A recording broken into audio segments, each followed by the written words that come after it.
በጋዜጣ አሳትመው በወረቀት አሳትመው ዳቦ ይሸጥበት ብሏል።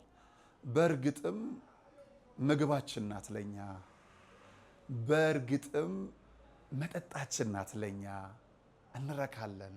ደስታችን ናት፣ ሰላማችን ናት፣ ህይወታችን ናት።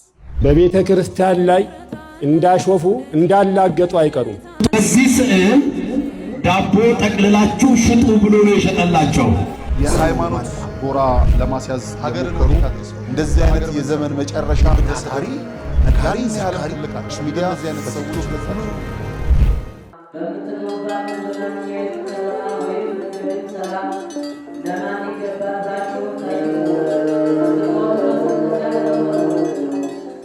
የሐዋርያቱን ጾም ማሳረጊያ በመብላት መጠጣት ብቻ እንዳናሳልፈው የእመቤታችንን ስደቷን መቀበያም ቢሆን ምጽዋት በመላክ ከሙት አንሳ ማር ቅዱስ ሚካኤል አንድነት ገዳም መነኮሳት ጋር አብረን ለምን በረከት አንካፈልም? የተዋህዶ ልጆች የገዳም አባቶቻችን ጩኸት ሊያበቃ ከችግራቸው ሊላቀቁ የጨለመው ሊነጋ ሲል ደግሞ ክረምቱ መጥቶ ገዳማውያኑን ፈትኖብናልና አባቶቻችንን ከክረምቱ ጎርፍና ፈተና ኑ እንታደጋቸው። ዛሬም እንደ ትላንቱ ለጥቂት ጊዜያት ብቻ የሚቆይ ድጋፎን ለሙት አንሳ ማር ቅዱስ ሚካኤል አንድነት ገዳም ይላኩ።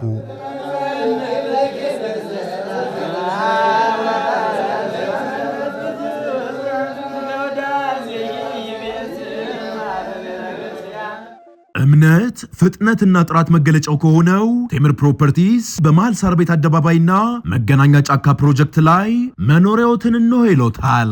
በ10 ዓመት 11 ፕሮጀክቶችን ጥንቅቅ አድርጎ ያስረከበው ቴምር ፕሮፐርቲስ ከኢትዮጵያ አየር መንገድ ጋር አብሮ እየሰራ ቤት ለሚገዙ ደንበኞቻችን ዓለምን የሚዞሩበት ልዩ የሼባ ማይልስ ስጦታ አቅርቦሎታል። 40%ን ከፍለው 60%ቱ ቤቶ ጥንቅቅ ብሎ ካለቀ በኋላ የሚከፍሉበትን አማራጭ አዘጋጅተናል። ባለ አንድ መኝታ ጠቅላላ ክፍያ 4.4 ሚሊዮን ብር፣ ቅድመ ክፍያው በ1.3 ሚሊዮን ብር፣ ባለ ሁለት መኝታ ጠቅላላ ክፍያው በ6.7 ሚሊዮን ብር፣ ቅድመ ክፍያው በ2 ሚሊዮን ብር፣ ባለ 3 መኝታ ጠቅላላ ክፍያው በ8.9 ሚሊዮን ብር ወይም በ2.7 ሚሊዮን ብር ቅድመ ክፍያ ጀምሮ የቤት ባለቤት መሆን ይችላሉ። እስከ 35% የሚደርስ ልዩ ቅናሽም አቅርበንሎታል። ቴምር ፕሮፐርቲስ ውጭ ሀገር ለምትኖሩ ኢትዮጵያውያን እዛው ባላችሁበት ሀገር ሆናችሁ የምትጨርሱበትንም አማራጭ አዘጋጅቶሎታል። ምን ይጠብቃሉ? ለበለጠ መረጃ በ0926 692990 ላይ ፈጥነው ይደውለው። የሃይማኖት ጎራ ለማስያዝ ሀገርን እንደዚህ አይነት የዘመን መጨረሻ ታሪ ነካሪ ያህል ልቃች ሚዲያ እዚህ አይነት ሰዎች ለታሉ። ሰላም ጤና ይስጥልን ክቡራን ተመልካቾቻችን እንደምናላችሁ። ይህ ነጋሽ ሚዲያ ነው። ጋዜጠኛ ነጋሽ በዳዳ ነኝ። ከኔ ጋር ቆይታን ስለምታደርጉም ከልብ አመሰግናለሁ። እንኳን አደረሰን፣ እንኳን አደረሳችሁ። ጠላት እርር ድብን ይበል። እንኳን አደረሳችሁ በመድኃኔዓለም። እኛ ዓመት ጠብቀን ለምስጋና፣ እነሱ ዓመት ጠብቀው ለወቀሳ በጣም በሚያስገርምና በሚያስደንቅ መልኩ አንድን ጉዳይ አንዴ ጠይቀው 1000 ጊዜ ብናስተምራቸው አልማርም ብለዋል። ስለ እመቤታችን፣ ስለ ቅድስት ድንግል ማርያም፣ ስለ እመብዙሃን፣ ስለ ወላዲተ አምላክ፣ ስለ ወላላይቱ፣ ስለ አዛኝቷ፣ ስለ ድንግል ማርያም፣ ስለ እኔና እናንተ እናት፣ ስለ ጌታዬ እናት እርገቷን አንቀበልም ብለዋል። እነሱ ሁሌ ሲከሱ እኛ ስናስተምር ባይደክመንም በጣም በሚያስደንቅና በሚያስገርም መልኩ እዩ ጩፋ ዛሬ ዓመት ጠብቆ ጥያቄ አንስቷል። ሊቃውንቱን ተውሰን ሳይሆን ሕፃኗን ልከንበት መልስ ሰጥተዋለች ለእዩ ጩፋ። በጣም በሚያስገርም በሚያስደንቅ መልኩ ጣዕሟን የቀመሰ ፍቅሯን ያገኘ የነበረው በአካል ያነጋግራት የነበረው ወላዲተ አምላክን ክዶ ዛሬ ጨለማ የጋረደው እውነት የራቀው በሐሰት የተጣመቀው ፓስተር ብሎ ራሱን የሚጠራው ትዝታው ሌላ ጥያቄ አለኝ ይላል። ሊቀ ሊቃውንት ስሙር አላምረው ምላሽ ይሰጡታል። ጠብቁኝ፣ የትም እንዳትሄዱ። በጣም በሚያስገርም በሚያስደንቅ መልኩ እነዚህ ወንጌል በእጃችን ገብቷል ደርሶናል ያሉ ሰዎች መክረው መመለስ ቢያቅታቸው አንድ ዘፋኝ ግን በጣም በሚያስደንቅና በሚያስገርም መልኩ ንስሐ ግቡ ብሎ መጥቷል። ያንን አርቲስት እናስተዋውቃችኋለን። እነዚህ በጣም የዘመን ውራጆች የኡነት ይቅርታና ለቃል አጠቃቀሜ የዘመን መፈጸሚያ ሆነው የተፈጠሩ አንዳንድ ከይሲ ሰዎች የእመብርሃንን ስሟን ቢያንቋሽሹ ተአምራቷን ቢንቁ እናትነቷን ቢገፉ አማላጅነቷን ባያውቁ እሷን ያዋረዱ መስሏቸው ምስሏን በጣም በሚያስገርም መልኩ በአንድ አስደናቂ መልኩ ይዘው መጥተዋል። እኚህን ሁሉ ነግራችኋለሁ። ጋዜጠኛ ነጋሽ በዳዳ ነኝ። ዛሬ ለትልቅ አንድ የቤተ ክርስቲያናችን ጉዳይ ከመዲናችን አዲስ አበባ ወጣ ብለን ወደ አንድ ቦታ ነን። በቅርቡ እንነግራችኋለን የት እንዳለን ከስቱዲዮ ወጣ ብለን። ዛሬም ግን የቀደመ ስራችንን መርሳት አንችልምና እነዚህን እንነግራችኋለን። መልእክቶች አሉን። ይህንን ፕሮግራም በክብር ስፖንሰር ያደረገልን ቴምር ሪል ስቴት ነው። ቴምር ሪል ስቴትን ከልብ እናመሰግናለን። ነገሮችን አጣርታችሁ ሁኔታዎችን ፈትሻችሁ እንግዲህ ቀጣዩን ማስታወቂያም ተመልክታችሁ ግዢ ብታደርጉን ታማኝ ናቸው ብለን አስበናል። የቴምር ሪል ስቴት አጋሮቻችንን ከልብ እናመሰግናለን። መልእክቶቹን ሰምተን ስንመለስ በቀጥታ ወደ እዩ ጩፋ የህፃናት ጥያቄ እናመራለን። የሃይማኖት ጎራ ለማስያዝ ሀገርን እንደዚህ አይነት የዘመን መጨረሻ ታሪ ነጋሪ ያለ ሚዲያ ያለ ሰዎች እምነት ፍጥነትና ጥራት መገለጫው ከሆነው ቴምር ፕሮፐርቲስ በመሃል ሳር ቤት አደባባይና መገናኛ ጫካ ፕሮጀክት ላይ መኖሪያዎትን ነው ይሎታል። በ10 ዓመት 11 ፕሮጀክቶችን ጥንቅቅ አድርጎ ያስረከበው ቴምር ፕሮፐርቲስ ከኢትዮጵያ አየር መንገድ ጋር አብሮ እየሰራ ቤት ለሚገዙ ደንበኞቻችን ዓለምን የሚዞሩበት ልዩ የሼባ ማይልስ ስጦታ አቅርቦሎታል። 40%ን ከፍለው 60%ቱ ቤቶ ጥንቅቅ ብሎ ካለቀ በኋላ የሚከፍሉበትን አማራጭ አዘጋጅተናል። ባለ አንድ መኝታ ጠቅላላ ክፍያ 4.4 ሚሊዮን ብር፣ ቅድመ ክፍያው በ1.3 ሚሊዮን ብር፣ ባለ ሁለት መኝታ ጠቅላላ ክፍያው በ6.7 ሚሊዮን ብር፣ ቅድመ ክፍያው በ2 ሚሊዮን ብር፣ ባለ 3 መኝታ ጠቅላላ ክፍያው በ8.9 ሚሊዮን ብር ወይም በ2.7 ሚሊዮን ብር ቅድመ ክፍያ ጀምሮ የቤት ባለቤት መሆን ይችላሉ። እስከ 35% የሚደርስ ልዩ ቅናሽም አቅርበንሎታል። ቴምር ፕሮፐርቲስ ውጭ ሀገር ለምትኖሩ ኢትዮጵያውያን እዛው ባላችሁበት ሀገር ሆናችሁ የምትጨርሱበትን አማራጭ አዘጋጅቶሎታል። ምን ይጠብቃሉ? ለበለጠ መረጃ በ0926 692990 ላይ ፈጥነው ይደውለው።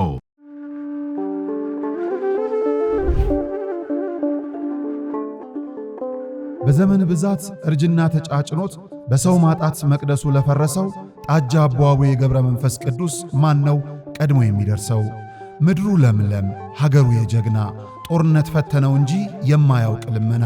ዛሬ ግን አዛውንቶቹ ጉልበት ከርቷቸው ወጣቶቹ ግራ ገብቷቸው የአቡዬ ቤተ መቅደስ ሊፈርስ ተቃርቧልና ስለ አቡዬ ብላችሁ የጻድቁን ቤተ መቅደስ እንገንባ።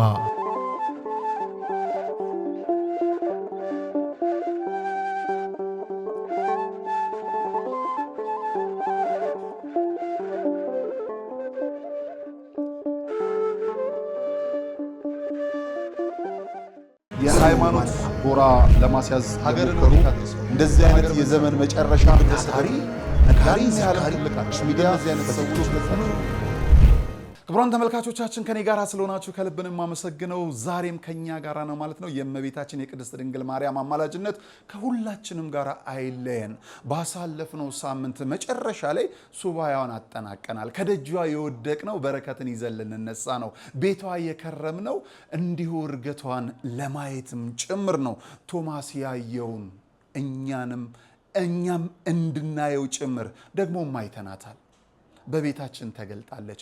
እዩ ጩፋ ግን ዛሬም ድረስ ጥያቄ ላይ ነው። ምን ሲል ይጠይቃል? በጣም ያስገርማል። እዩ ጩፋ እንዲህ ይላል፣ ሕፃኗ ደግሞ እንዲህ ትመልስለታለች። መቼም ለዚህ ጥያቄ ሊቃውንቱ ኑ ብለን ወንበር አናዘረጋቸው፣ አውደ ምሕረትም ይዘን ኑ ተሰብሰቡ ብለን አማኞችን አንጠራም።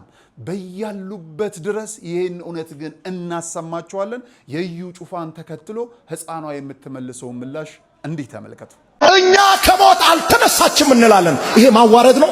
ቤታችን ተነስታለች። እንኳን ደስ ያላችሁ። ሞቲቷ አላስቀራችሁ። ማማዬ፣ አቤት። ዛሬ ምን በዓል ነው? የእመቤታችን የቅድስት ድንግል ማርያም ትንሣኤና ዕርገት። እመቤታችን አርጋለች እንዴ? አዎ፣ ልክ እንደ ልጇ እንደ ኢየሱስ ክርስቶስ አርጋለች። ማርያም መቼ ሞተች? መቼስ አረገች? እስኪ ንገሪኝ። እመቤታችን ቅድስት ድንግል ማርያም ጥር 21 ቀን በ64 ዓመቷ ቅድስት ነፍሷ ከቅድስት ሥጋዋ ተለየ አረፈች።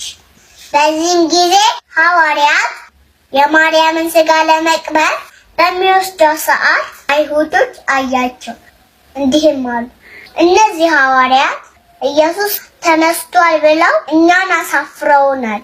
አሁን ደግሞ እናቱን ቀብረው ተነስታለች ስለሚሉ የማርያምን ሥጋ እንቀማቸው ተባባሉ። በዚህም ጊዜ ታውፋንያ የሚባል ጉልበተኛ ሰው ወደ እመቤታችን ሥጋ ቀርቦ ሥጋዋን ከሐዋርያት ለመቀማት በነካት ጊዜ ሁለቱም እጆቹ ተቆረጡበት። እሱም የማርያምን ኃይል አይቶ ምሕረት እንድታደርግለት አልቅሶ ለመናት። እሷም እንደነበረው እጁን አደረገችለት። ከዛ ምን ተፈጠረ? ከዛ ቅዱሳን መላእክት የማርያም ሥጋ ጠርገው ወደ ገነት ወሰዷት። ቅዱስ ዮሐንስም አብሮ ነበር። ሐዋርያው ቅዱስ ዮሐንስ ዕለት ዕለት በገነት የማርያምን ሥጋ እያጠነ ያከናውን ነበር። ወደ ሐዋርያት ሲመለስ የእመቤታችን ሥጋ ወዴት ነው አሉት። እሱም በገነት እንዳለ ነገራቸው። እነሱም እኛ ምንድነው እና ሥጋዋን ተሰጥቶን እንድንቀብራት ሱባኤ እንግባ አሉ። እሺ ከዛስ? ነሐሴ 1 ቀን ሐዋርያት ሱባኤ ገቡ። ከሁለት ሱባኤ በኋላ ነሐሴ 14 ቀን ጌታችን መድኃኒታችን ኢየሱስ ክርስቶስ የማርያምን ሥጋ አምጥቶ ሰጣቸው። እነሱም በጸሎት የእመቤታችንን ሥጋ ቀበሯት። ከዛስ? ከዛ በሶስተኛው ቀን ነሐሴ 16 ቀን እመቤታችን እንደ ልጇ ተነስታ አረገች። በምታረግበትም ሰዓት ቅዱስ ቶማስ የሚያስተምርበት አህጉር በደመና ተጭኖ ሲመለስ እመቤታችንን አገኛት። ቶማስ በጣም ተናደደ። ልጅሽ ሲነሳ አላየሁም፣ አሁንም ያንቺን ትንሣኤ ሳላይ ሁሉም አይተው እኔ ለምን አላት። እሺ ከዛስ? እመቤታችንን ትንሣኤን አንተ ብቻ ነህ ያየኸው፣ ወንድሞችህ አላዩ፣ ለምልክት እንካ ብላ ሰበኗን ሰጠችው። እሱም በደስታ ወደ ሐዋርያት ተመለሰ። እመቤታችን ወዴት ናት አላቸው ሐዋርያቱ። እነሱም እንደቀበሯት ሲነግሩት አላምናችሁም አላቸው። እነሱም ድሮም አንተ ተጠራጣሪ ነህ፣ ልጇንም ሲነሳ ካልነካው አላምንም ብለህ ነበር እና መቃብሯን እናሳይህ። የእመቤታችንን መቃብር መቆፈር ጀመሩ። ሲቆፍሩ እመቤታችንን አጧት። ቶማስን አትደንግጡ፣ እኔ ስታረግ አግኝቻታለሁ ብሎ አረጋጋቸው። ለምልክት ይኸው ሰበኗ ብሎ አሳያቸው። እነሱም ሰበኗ ለበረከት ተከፋፍለው ወደየ አህጉረ ስብከታቸው ተመለሱ። በዓመቱ ነሐሴ 1 ቀን ሱባኤ ገቡ። ነሐሴ 16 ኢየሱስ ክርስቶስ ወደ ሰማይ አወጣቸው። እነማንን? ሐዋርያቶቹን። ከዛስ? ንግሥቲቱ ቅድስት ድንግል ማርያም በልጇ በኢየሱስ ቀኝ ተቀምጣ አዩአት። እርሷም ባየቻቸው ጊዜ ባረከቻቸው። ሰበኑ እኛ እናየዋለን እንዴ? ሰበን የት ነው የሚገኘው አሁን? ሰበኑ ለእኛ ክርስቲያኖች እንድናየውና ምልክት እንዲሆነ ዲያቆናት በሚይዙት በትልቁ መስቀል ላይ ታስሮ እናገኘዋለን፣ ከስር ማለት ነው። እሱን ስናይ የማርያምን ትንሣኤ እናስብ። እመቤታችን ተነስታለች፣ እንኳን ደስ ያላችሁ። ሞቲቱ አላስቀራትም። እመቤታችን ቅድስት ድንግል ማርያም ልጇ እንደተነሳ እሷም ተነስታለች፣ አርጋለች። ምክንያቱም ልጇ ሞትን ድል ያደረገ ንጉሥ ነው። ስለዚህ እሷ መቃብር አላስቀራትም። እንኳን አደረሳችሁ። ክቡራን ተመልካቾቻችን ልጅቷን ሕፃኗን ልጃችንን እግዚአብሔር ያሳድግሽ፣ እመብርሃን ካንቺ ጋራ ትሁን፣ ከክፉ ትከልልሽ ብላችሁ መርቁልን። እኛ መርቀናታል። እንግዲህ ለሕፃን ጥያቄ ሕፃናት መመለስ አለባቸው ብለን ይህንኑ ጉዳይ እንግዲህ በቤተ ክርስቲያን ተተኪ ልጆች ምላሽ አሰጥተናል። ወደ ሌላኛው ጉዳይ ደግሞ እናመራለን። እዩ ጩፋ የጠየቀውን ጥያቄ ባልተናነሰ በአንድ ወቅት ፍቅሯ የገባው ጣዕሟን የቀመሰ ግን ክህደትን የተላበሰው ፓስተር ብሎ ራሱን የሚጠራው ትዝታው ይህንን ጥያቄ ጠይቆ እንዲሁ ሊቀ ሊቃውንት ስምዖን አላምረውን ልከንባቸዋል። እንስማው። አንድም የመጽሐፍ ቅዱስ ክፍል ውስጥ ማርያም ፈለሰች፣ ማርያም ተነሳች፣ ማርያም አረገች የሚል የለም። ከሌለ የለም። የትም አታመጣውም። ብትፈርጥ ብትፈነዳ የትም አታመጣውም። ደግመን እንነግርሃለን። የለም። በሐዲስ ኪዳን ድንግል ማርያም ሞተች ተነሳች የሚል የለም። እስኪ ያሳዩን ይሉናል። ተነሳች የሚል የለም። ተነሳች የሚል የለም ነው የሚሉት። ልብ በሉ። ተነሳች የሚል የለም ይሉናል። ሞቷን ግን ታምናላችሁ ሆይ ብላችሁ ስጠይቋቸው እሱማ ሰው አይደለች ይሏችኋል። እሺ ሞተች የሚል ከመጽሐፍ ቅዱስ አምጡልን ስትሏቸው የለም። ተመልከቱ። በመጽሐፍ ቅዱስ ያልተጻፈ ሞቷን አምነው በደንብ ይግባችሁ። በመጽሐፍ በሐዲስ ኪዳን ያልተጻፈ ሞቷን አምነው ያልተጻፈውን ሞቷን አምነው ያልተጻፈውን ትንሣኤዋን ግን አንቀበልም ይላሉ። ድንግል ማርያም ተወለደችም የሚል የለም፣ ሞተችም የሚል የለም፣ ተነሳችም የሚል የለም። ብልጦች ግን ተመልከቱ ምን ይላረጋሉ? ሞታ ተነሳች ስንል እዴ መጽሐፍ ቅዱስ ላይ የታለ ይሉናል። ተመልከቱ። ሞታ ተነሳች ስንል መጽሐፍ ቅዱስ ላይ የለም ይሉናል። መጽሐፍ ቅዱስ እንደተወለደች ሳይናገር መጽሐፍ ቅዱስ ተወለደች ብሎ ሳይጽፍ ድንግል ማርያም ተወልዳለች ብለው የሚያምኑ ወገኖቻችን ሞተች የሚለውን ግን ይቀበሉታል። እንዴት ሆኖ? የታለሱስ? መጽሐፍ ቅዱስ ለሌሎቹ መጻሕፍት እናት ነው እንጂ የመጨረሻው አይደለም። ይሄ መጽሐፍ ቅዱስ ይሄ ቱምቢ ነው። ሌሎች መጻሕፍት ከዚህ ከወጡ ይጣላሉ። መጽሐፍ ቅዱስን መስለው የማይቃረኑ ከሆነ ግን መጽሐፍ ቅዱስ አባታቸው ነውና እናምናቸዋለን፣ እንቀበላቸዋለን። ተነስታ አርጋ በአብ ቀኝ የተቀመጠች ሴት የለችም። በቃ ከየትም አታመጣውም። ከየትም ሞቶ መነሳት ነው የሚበልጠው? የአምላክ እናት መሆን ነው የሚበልጠው? እስኪ ንገሩኝ። እንደ ቅዱስ ጊዮርጊስ አይነት ሰማዕታት ሊወለዱ ይችላሉ አይችሉም? አይ ሳትፈሩ ተናገሩ። ወይ አይችሉም ወይ ይችላሉ። እንደ ቅዱስ ጊዮርጊስ አይነት ሰማዕታት ሊመጡ ይችላሉ አይችሉም? አቤት በደንብ ነው የሚኖሩት። እንደ አቡነ ተክለ ሃይማኖት ጻድቃን እንደነሱ አይነት እንደ አባታችን አይነት ጻድቃን ሊወለዱ ይችላሉ አይችሉም? እንደ ቅድስት አርሴማ ያሉ ይመጣሉ አይመጡም? ሊመጡ ይችላሉ፣ ሊወለዱ ይችላሉ። እንደ ሌሎችም አይነት ቅዱሳን እዚህ ምድር ላይ ሰዎች እናቶች ሊወልዱ ይችላሉ። እንደ ድንግል ማርያምስ ሊወለድ ይችላል አይችልም? አቤት እንዴት? በድንግልና ጸንሳ በድንግልና ልትወልድ የምትችል ምንም አይነት ሴት ምድር ላይ ደግማ አትፈጠርም። እንግዲህ እነዚህ ፓስተር ነን ባዮች በእውነት ሰብከው ወደ ክርስቶስ ወንጌል የሚጨምሩት ሰው ባይኖራቸውም ከክርስቶስ በረት የበግ ለምድን ለብሰው ተኩላ ሆነው ማስኮብለል በመጀመራቸው ወንጌልን እንሰብካለን ለሚሉት ሕዝብ ወንጌልን ሳይሰብኩ በመገኘታቸው ከዛው የተገኘ ወጣት እነሱን ተክቶ ንስሐ ግቡ እያለ ነው። እንግዲህ እነዚህ የወንጌል ገበሬ ነን ያሉ ሰዎች ያላስተማሩትን አዝማሪ የተባለው ሰው ደግሞ እንዲህ እያለ እየነገረ ነውና ምን ይባላል ነው ታሪኩ። ካንጋሲ ነው የሚባል ይመስለኛል፣ ወይም ዲሽታጊና። በእውነት ቃላት የለኝም። ይህንን ነገር ሰምተን እንመለስ። ንስሐ ግቡ፣ ንስሐ ግቡ፣ እውነት ንስሐ ግቡ። በቃ ይቅር በሉ። እውነት ንስሐ እንግባ። በቃ ይቅር፣ እውነት ንስሐ እንግባ። በቃ ይቅር በለን በለን አባ በለን እባክህ በለን አባ በል። ወይኔ ደህና ሆኖ አዳም ደህና ሆነ፣ አጭሩ ደህና ሆነ። እሱ አዳሜ ነው ወንድሜ ነው። ወይኔ ክቡራን ተመልካቾቻችን በጣም በሚያስገርምና በሚያስደንቅ መልኩ ደግሞ የእናታችንን የእመብዙኃንን ወላዲተ አምላክ ድንግል ማርያምን ምስሏን ደግሞ በጋዜጣ አሳትመው በወረቀት አሳትመው ዳቦ ይሸጥበት ብሏል። በእርግጥም ምግባችን ናት ለኛ፣ በእርግጥም መጠጣችን ናት ለኛ። እንረካለን። ደስታችን ናት፣ ሰላማችን ናት፣ ህይወታችን ናት። በጨለማ ውስጥ ያለች ብርሃናችንም ጭምር ናት ድንግል ማርያም። ባትሪ አድርገው ቢያመጡባት እንጠቀማለን፣ ብርሃናችንም ጭምር ናት። ጥላ አድርገው ስለው ቢያመጡልንም እንጠለልባታለን።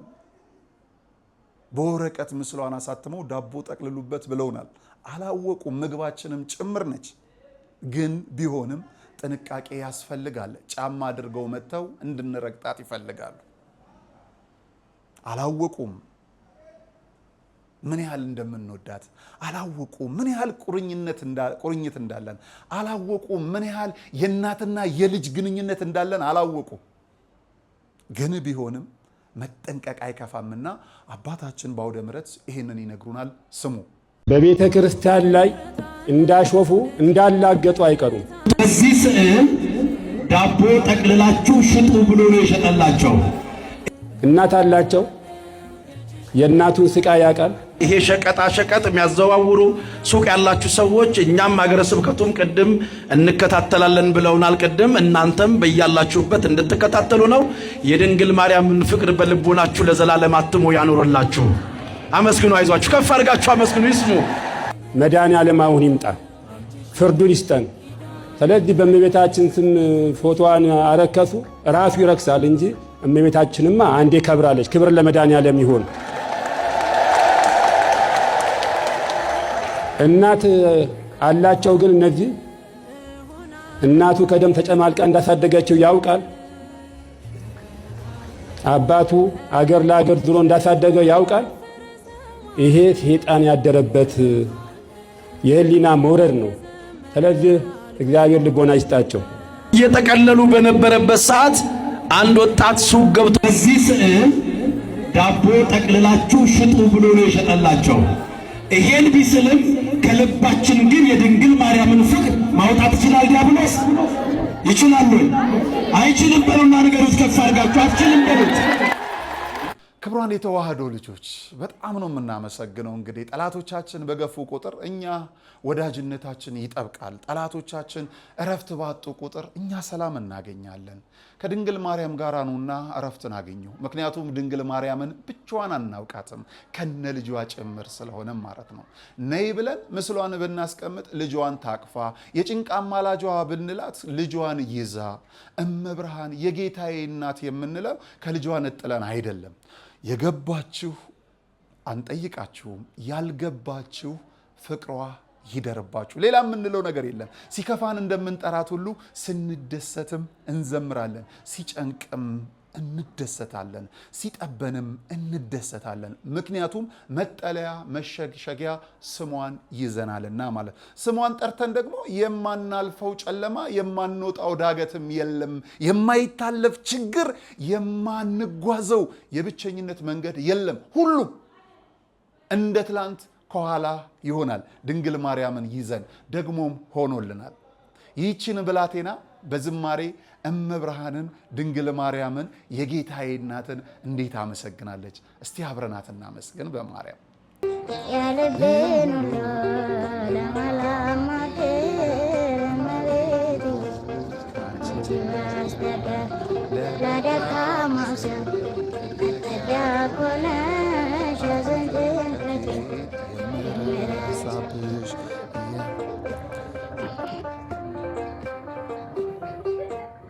ላዘንጉት ለኔ ደስታዬንሽ ደስታዬንሽ ያረጋለሽ ፈጥናሽ ደርሰሽ ስምሽ ኃጥአንን የሚቀድስ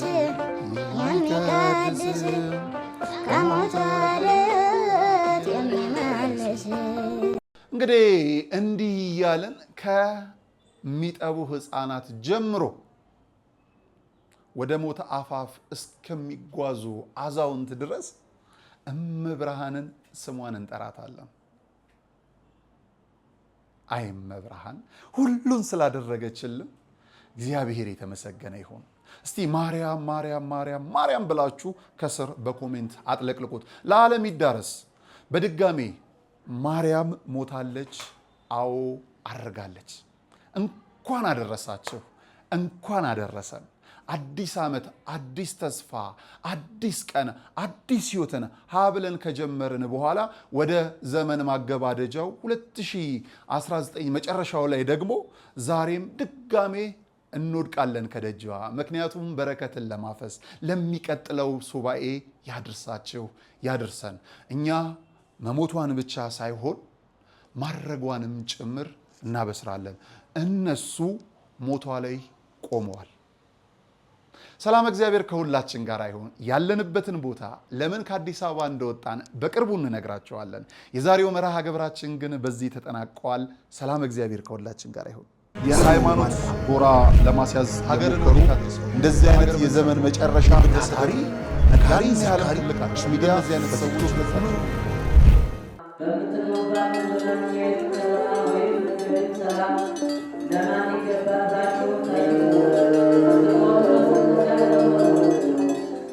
የሐዋርያቱን ጾም ማሳረጊያ በመብላት መጠጣት ብቻ እንዳናሳልፈው የእመቤታችንን ስደቷን መቀበያም ቢሆን ምጽዋት በመላክ ከሙት አንሳ ማር ቅዱስ ሚካኤል አንድነት ገዳም መነኮሳት ጋር አብረን ለምን በረከት አንካፈልም? የተዋህዶ ልጆች የገዳም አባቶቻችን ጩኸት ሊያበቃ ከችግራቸው ሊላቀቁ የጨለመው ሊነጋ ሲል ደግሞ ክረምቱ መጥቶ ገዳማውያኑን ፈትኖብናልና አባቶቻችንን ከክረምቱ ጎርፍና ፈተና ኑ እንታደጋቸው።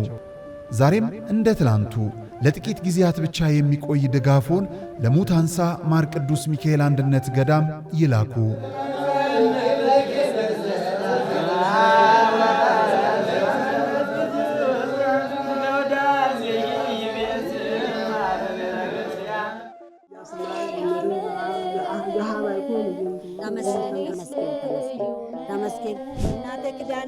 ለድካማችሁ ረፍትን የምትናፍቁ ለህመማችሁ መድኃኒት ፍለጋ የምትባዝኑ ተፈውሳችሁ ለመመለስ ወደ አንጎለላ ጽራሪያም ሰሚነሽ ኪዳነ ምሕረት ኑ።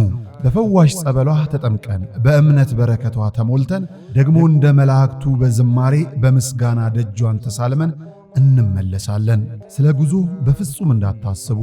ዘወትር ቅዳሜና እሁድ ከሌሊቱ 11 ሰዓት ጀምሮ መገናኛ ደራርቱ ሕንጻ ፊት ለፊት ወስዶ የሚመልስ በርካታ ባሶችን አቁመን እንጠብቆታለን።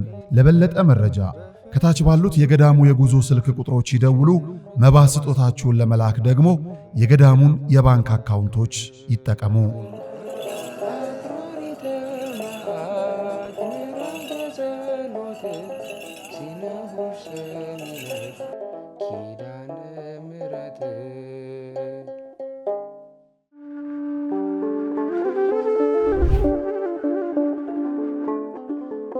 በዘመን ብዛት እርጅና ተጫጭኖት በሰው ማጣት መቅደሱ ለፈረሰው ጣጃ አቦአቡዬ የገብረ መንፈስ ቅዱስ ማን ነው ቀድሞ የሚደርሰው?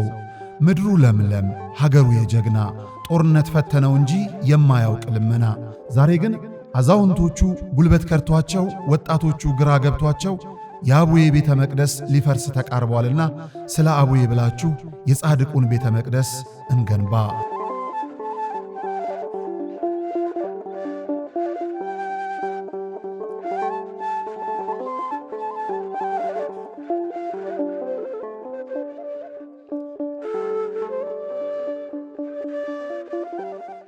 የሃይማኖት ጎራ ለማስያዝ ሀገርን እንደዚህ አይነት የዘመን መጨረሻ ታሪ ነጋሪ ሲያልቅ ሚዲያ እዚህ አይነት ሰዎች